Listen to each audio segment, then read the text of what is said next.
Hello বন্ধুরা, তোমরা সবাই কেমন আছো? নিশ্চয়ই খুব ভালো আছো। দেখো আজকে অনেক কিছু রান্না বান্না হচ্ছে, আজ একটা সুন্দর ব্লগ নিয়ে এসেছি আবার। দেখো এদিকে দেখো, সকালবেলা রান্না বান্না হবে বলে আমি আগের দিন রাত্রিবেলা সব সবজিগুলো কেটে রেখেছিলাম। কেন বলতো, সকাল সকাল রান্না বসিয়ে দিতে হবে, অনেক কেউ আসবে, এবার তাদের সাথে একটু কথাও বলতে হবে বলো, ওই জন্য সকাল আগে থেকে রান্নাগুলো সবজিগুলো গুছিয়ে রাখলে না রান্নাগুলো তাড়াতাড়ি হয়ে যায়। দেখো আমাদের সব আজকে অনেক কিছু রান্না বান্না হচ্ছে। কেন হচ্ছে অবশ্যই বলবো, আজকে আমাদের বাড়িতে অনেক কেউ আসবে। কারা আসবে সেটা তোমাদেরকে সব কিছুই দেখাবো।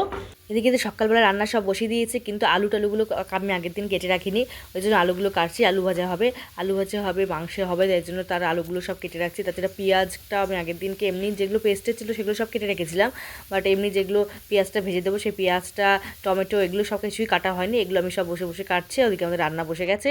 এদিকে আমি বাসন টাসনগুলো সব মাজা হয়ে গেছে, বাসন টাসন মেজে গিয়ে আমি সব বাসনগুলো সব গুছিয়ে রেখে দিচ্ছি, কারণ লোকজন আসবে, অনেক বাসন লাগবে, জন্য সকাল সকাল সব বাসনগুলো মেনে নিয়েছি।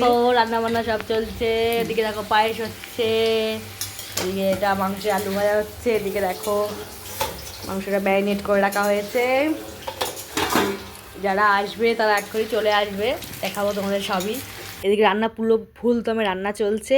এদিকে আমি ঘরটরগুলো তাড়াতাড়ি করে ঝাড় দিয়ে নিচ্ছি, কেননা যারা আসবে তারা তাড়াতাড়ি চলে আসবে। এবার ঘরটরগুলো যদি একটু পরিষ্কার করা না থাকে তারা কিন্তু দেখতে ভালো লাগে না। দেখো ওই জন্য ঘরটরগুলো ঝাড়টার দিয়ে আমি তাদের করে সব মুছে টুচে নিচ্ছি। মানুষজন আসবে, একটু পরিপাটি টিপটাপ না থাকলে ঘরদর সত্যি ভালো লাগে না। তারা তো আসবে বলে এসে কী দেখবে, নোংরা দেখবে, ওই জন্য ঝটপট করে নিচ্ছি। ওদিকে রান্নাও হচ্ছে, এত করে নিতে পারলে তাহলে সবাই আসলে সবার সাথে একটু বসে একটুখানি গল্প করা যাবে।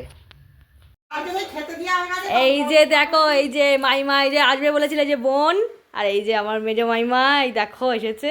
এনারই আলিপুরবাদ, এই যে বিয়ের সামনে দেখুন কি সুন্দর বসে আছে সাজুগুজু করে। এটা হচ্ছে আমার আর এক ননদ, যে আইবুড়বাদ খাচ্ছে। এটা হচ্ছে আমার এক মামার মেয়ে। দেখো তা ওর জন্য একটা শাড়ি কিনেছি, দেখো বন্ধুরা কেমন হয়েছে। এই দেখো বন্ধুরা, শাড়ি কিনেছি ওর জন্য একটা।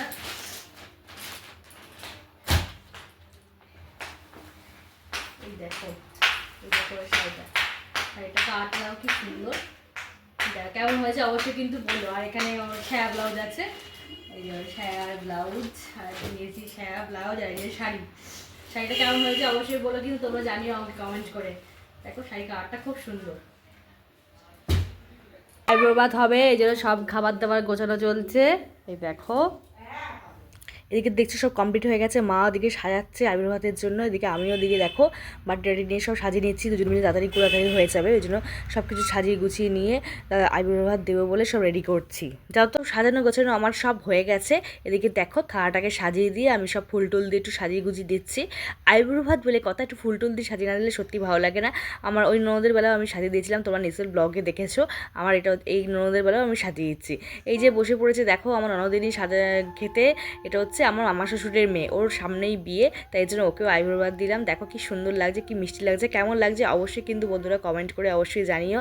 এদিকে দেখো আশীর্বাদ পর্ব শুরু হয়ে গেছে, মা এদিকে আশীর্বাদ করছে।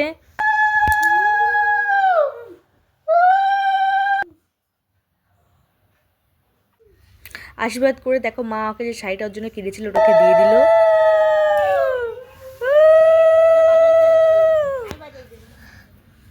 এদিকে দেখো মা তো পায়েস খাইয়ে দিল, এদিকে মাইমা একটুখানি পায়েস খাইয়ে দিচ্ছে।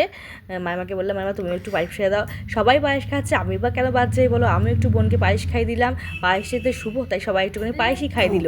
দেখো ও ভাত খেতে বসে গেছে। ওর বিয়ের ব্লগগুলো আমি তোমাদের সাথে সব শেয়ার করবো, বিয়েবাড়ির ব্লগগুলো কেমন লাগছে ওকে অবশ্যই বলো, ব্লগটা কেমন হয়েছে তাহলে অবশ্যই জানিয়ে বন্ধুরা কমেন্ট করে। আবার চলো নেক্সট ব্লগ নিয়ে দেখা হবে, চলো টাটা বন্ধুরা, ততক্ষণ খুব ভালো থাকো তোমরা।